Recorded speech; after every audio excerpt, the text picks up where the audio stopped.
Hi, everyone. It's Mike from Downtown Comics, and I'm here, as always, with James Rossman. Hi, James. How are we doing? Good, Mike. How about you? Good. So, I don't know if you watch the videos I do with just the books that are coming out for the week, but this week, probably the most Marvel comics out in 1 week in a long time. There was just a ton. And DC was no slouch either. No, yeah, it was a huge So week there for was, both. I think I read over 15 books, which is fairly rare for me because I don't have the time. And so we're only going to talk about three each. Well, two each, and then we're going to talk about the same one. So there's a lot of books out this week. As always, you can check out downtowncomics.com to see all the new comics that came out this week. And if you want, in the comments, why don't you drop us a line and say what was your favorite book of the week? Maybe that, either we read or we didn't talk about. And like, sharing, and subscribing. That would always be cool as well. So, all right, let's get going. So we'll start with you, James. Yeah. What we got? So first up for me is New Gods number 3. All right. The artwork in this is who is it? Riccardi Federici, which like you said, you've probably heard the name, but the artwork, it's very painterly kind of throughout the whole issue. This issue was probably by far my favorite, just because there's a lot of, I've talked about this before, where it's very high concept, and the first 2 issues you do get that, but this one I think takes it to the next level. Because you kind of see first off we see Metron talking to this weird celestial being that we saw at the beginning of the series. All right. And which they call him the chronicler. There's not basically his whole job is to basically watch events and kind of to keep track of history. So he's kind of a watcher. Yeah, basically, yeah. That's pretty much not to TM something, but their version. But a lot weirder than the Watcher. Okay. So, but no, yeah, it was really cool. This kind of also deals with the origin of the new god, the baby that they're trying to find. Okay. We kind of get a whole backstory of that. But obviously this is a lot more complicated than just a baby being born and having certain powers. So obviously it takes it to the next level. But we also get a backstory of the second world. There was mentions of the fourth world also, which I don't know if you're slightly familiar enough to be considered ignorant. Yeah. No, same, 100%. Yeah. Because I know what they say, the fourth world deals with Darkseid, Orion, and the High Father. Yes. Okay. Which I was unaware really of until this issue. But yeah, it's also not just an origin story. It's kind of dealing with the who or what spawned the parent of the parent of the parent of this child of what we have now. So it kind of deals with that a little bit. There's a character in there named Parzarum. I think that's how you pronounce his name. And basically, let me see. He's a god of implements, invention, and industry. Kind of like the maker's hand, essentially. All right. So yeah, that was kind of interesting. We do get introduced to a couple other characters in here, but I thought there was this one line because Parzarum, he is kind of in this issue towards the end, he's kind of chained up and with the stuff that he makes. So kind of the whoever else, the other gods use that against him. And there was one line where I thought was really cool. It said, "Even a god can be chained, but a mind is free forever." I was like, "Oh, that's really cool." All right. So yeah, it's a very high concept if you like that kind of thing. Yeah, I know. I think this is a 12-issue series we talked about. Yeah. So. Well, and people do like it because like I said, DC.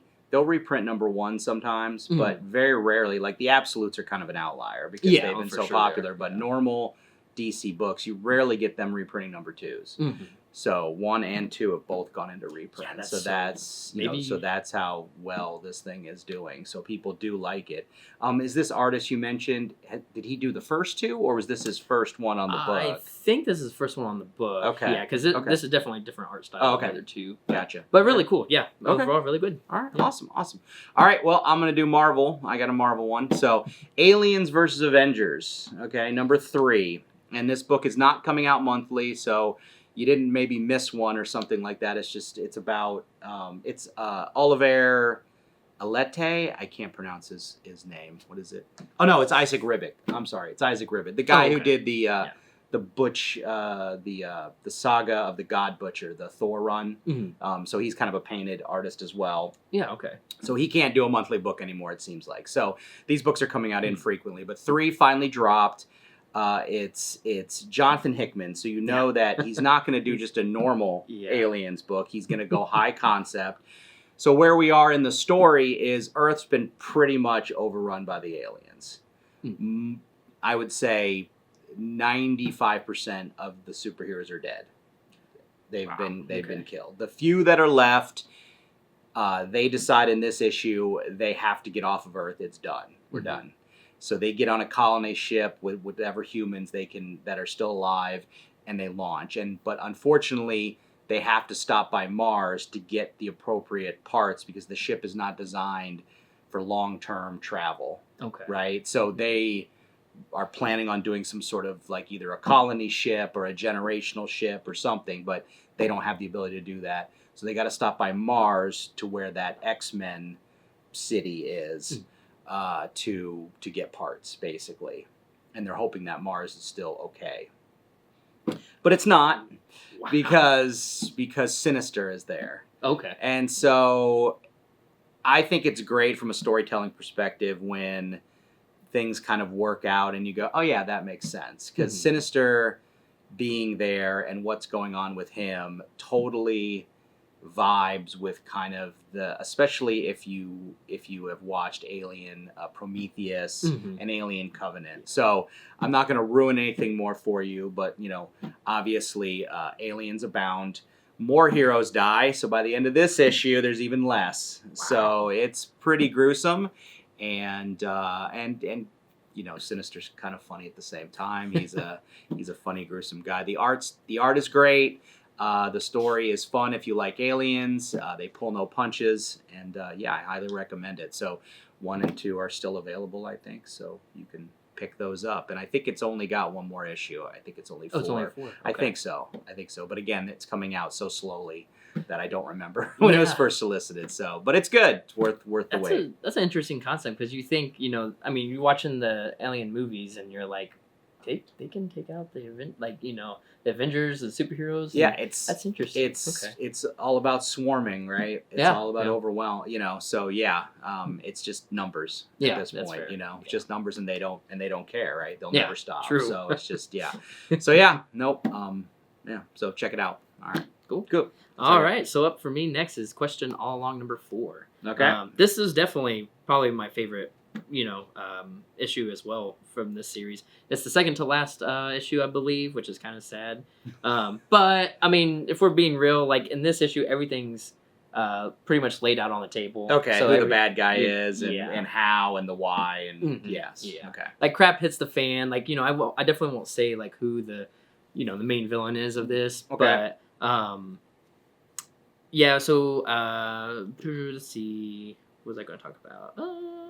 But no, he basically, the whole issue, the bad guy, takes over the Watchtower. You read it as well? I did. You did? Okay. Yeah. And basically, they don't have all the heavy hitters, because if they did, well, we know that, Batwoman, Renee Montoya, and the other, I think Animal Man was in here. Yes. There's no way that they would have stood a chance. Right, exactly. Because after the takeover of the Watchtower, like this character has been able to basically I don't know what you say, control the Watchtower as far as being able to close tunnels and manipulate the metal that's in it and stuff like that. Yeah, and there's a pretty good reason as to why like the Supermans and the Batmans aren't around, and why the Question doesn't call them for help. Exactly. So they do make a point of kind of one-upping the people that may read the book, go, Superman would just take care of this in a second, like, so so there's a pretty decent reason why the story happens as it does, and why certain heroes are on the Watchtower fighting this and others aren't. So I think the whole issue too, Renee is like, oh man, she's like, I don't want to say she's like, woe is me type of thing, but she's like, this is part of my, this is my fault, because Batman was like, she's definitely in a psychological bad place, which I get. So she's down on herself or whatever, but the whole story, I think, is going to be about her kind of coming to grips with some of the stuff she's gone through. Right. Yeah. And towards the end, realizing, I'm like, okay, how in the world is, like, is she going to get out of this? Right. Without having, Superman, Batman, Flash, Wonder Woman, stuff like that. Well, and that's the mark of a good book. Right? It is. Yeah, it really is. So yeah, hopefully I'll be interested to see what happens in the next couple issues. Okay. So yeah. Okay. Yeah, no, I'm enjoying it as well. All right. So my second one, another Marvel book, a new one, Weapon X-Men. Let me make sure I got the title right there. Yeah, Weapon X-Men. So it's it sounds like something that someone put up on a whiteboard. It's like, okay, who haven't we teamed up with? We've got 87 X-Men titles. Oh, wait, let's go Wolverine, Cable, Deadpool, and then let's just throw in like Warpath and oh yeah, that empath guy from Generation X that very few people do you even know who that is? I don't. He's the guy who, he's British, and his face is like missing from the chin down, and it's all energy. So like he's got this like energy just like coming off of his body where his jaw and lower chest would be, and so he can just kind of do energy blasts and stuff. Right. But he's powerful. Nice. But he's British. He's snarky, that kind of thing. But he was Generation X when he was first introduced. And I think he may have been on Excalibur as well at one point. Anyway, so yeah, this seems like a typical, like, let's get heavy hitters together and make another X-Force book and call it something else. Well, good on them for throwing curveballs, because this book is not what it seems.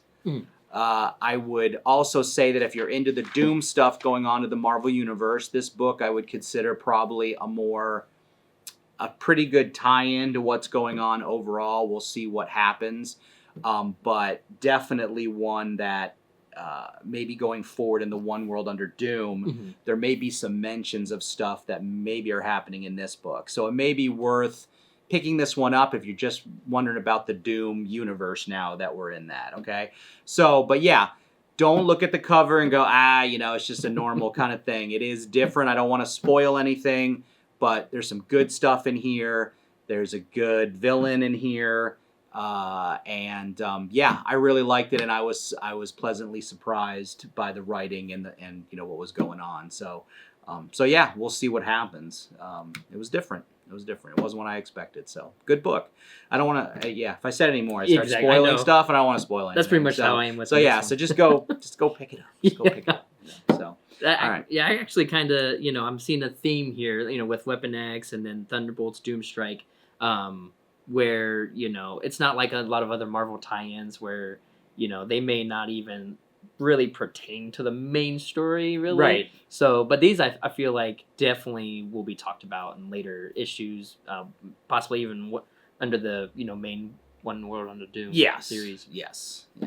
And that does bring us to our last book. So it was Thunderbolts, Doomstrike. So this is a miniseries starring Bucky Barnes, Winter Soldier, and his current. So do you even know when they refer to him as the Revolution, what they're talking about? I don't actually. Okay. Yeah, I don't. I was wondering if people get it up. So in the Captain America, it wasn't the latest series. It was the series before. There was a whole cabal, kind of a Illuminati-esque group of 3 to 4 individuals who called themselves, I don't even know what they're called. Okay, now I've forgotten. I should have done more research. Anyway, they supposedly control they're the classic deep state, right, of the Marvel universe. They control everything that goes on, and each one has its own kind of function. Like this one controls the economy, and this one controls the whatever. I guess So Bucky Barnes kills the guy that controlled one of those wheels, and he became the person on that council. Okay. And so his name is the name of that slot is called the Revolution. Okay. Wow, so this was done kind of to be like I can only control this cabal from within kind of concept. Okay. So I don't know where that stands in the whole thing, but that's why they call them the Revolution sometimes instead of the Winter Soldier. What I wonder. So yeah, I mean, I don't know if it's the greatest. I don't know if I'm on board with it, but whatever. Yeah. So okay. Yeah. So the main thing, the what starts us off is so what starts us off on this book? Let's see. I'm trying to remember. So Doom, right? He finds Bucky. Yeah, that's right. And he's like, "Hey, I love your style. I like what you did in your last miniseries, which we both agreed that we both forgot reading, and we want to go back and read it now. So Thunderbolts, the 2024 miniseries, probably something that we should all read.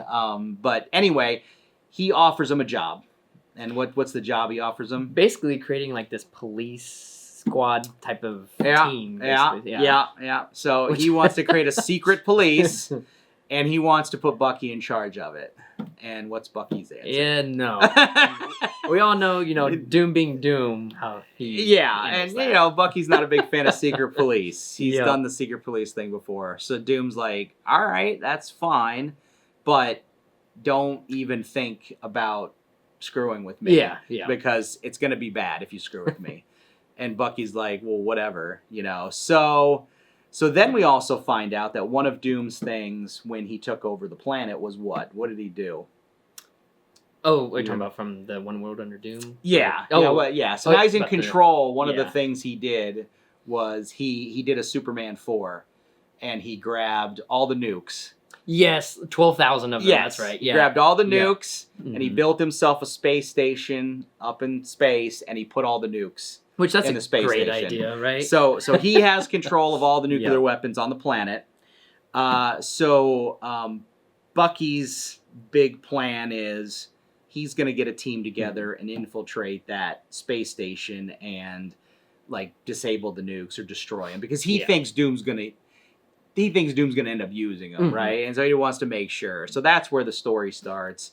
And then, after that, we go into some heavy spoilers. Yeah.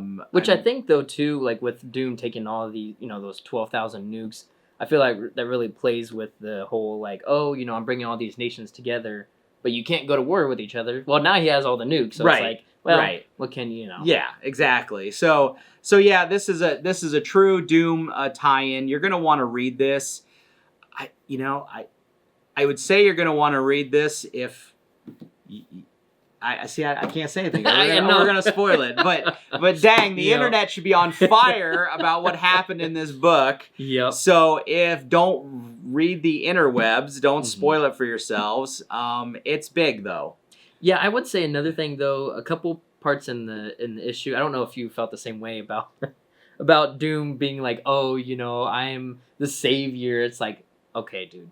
That's always his thing. Though. Exactly, Doom's whole modus operandi is I'm the greatest. I'm here, and I'm just so magnanimous. He loves throwing around the word magnanimous. Yes, I'm so magnanimous that I'm going to help you guys out, and you can just be under my protection, and don't even worry about it. Just don't even worry about it. So that's why he's great. That's why he's awesome. He's he's kind of nice about being just an absolute, I feel piece like of crap. I feel like though it's like Doom's thing though too is like, when the heroes like, try to stop him, he's like, I wouldn't have done this, but you kind of forced my hand, so now I'm just gonna mess everything up. Right, exactly. No, he's always about punishing those who have slighted him or wronged him. And so and he seems to be ready for just about anything. Yeah, so true. So yeah, so no, we don't want to give away anything else, but highly recommended, almost a must read for some stuff going on. We'll see if any other books touch upon what happened in this issue.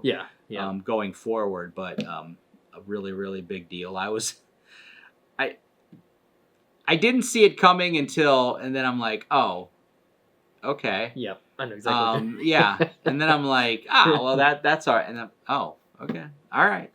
Yeah. So I feel like these One World and Doom, these titles under that. I feel like that's been the consensus so far. Is like, well, can't really say too much, but without really giving it away. Right. But yeah, there are some interesting things that happen in this. Yeah, and I really, I do like Bucky Barnes. Oh, I do too. like the Winter Soldier when they give him good stuff. And like I said, I wouldn't worry about the fact they call him Revolution or anything because I don't know if that's going to play. But if it does, yes, it's not the latest Captain America series that ended. It was the one before it, from like 2022 or something like that, 2023, where that whole storyline went down over the course of like 14 issues or something like that. So it was pretty much the whole plot of the whole book. So because they did like a national treasure thing because you found out that Cap's shield actually was hiding like a secret code on it, kind of like National Treasure with the Declaration of Independence. Yeah, for sure. Yeah, and that was what led him to figure out that there was this, cabal or whatever, So and that was only 4, right? 4 issues. No, this Cap storyline. Oh, you're talking about, I'm talking about the Cap storyline. Gotcha. Okay. Yeah. The Thunderbolts one from last year, that was 4 issues. That was 4 issues. Yeah. So, but yeah, I think. Anything else that we want to talk about that book? I guess the only other thing I would say is a lot of times, like with the whole, the Marvel events, most of the time I don't really get into them that much. Okay. But I think this is a different. I mean, this obviously we just talked about it, but like this is totally different. Like everything that we have read and will read will probably actually all kind of tie in. Right. Or be talked about. It'll have significant kind of like ramifications down the road. Right. So. Yeah, exactly. Okay. Well, there we go. Yeah. I think we're done. So, thank you, James. Yeah, thanks, Mike. Always fun. And, check us out next week. And thank you for watching. Like, share, and subscribe. Again, that would be very appreciated. Like we said, there was so many books out this week. If you want to put a comment in saying what book you really like that maybe we didn't talk about, that'd be great. We'd love to see what you guys are reading. So, all right. Bye. See you guys. See you later.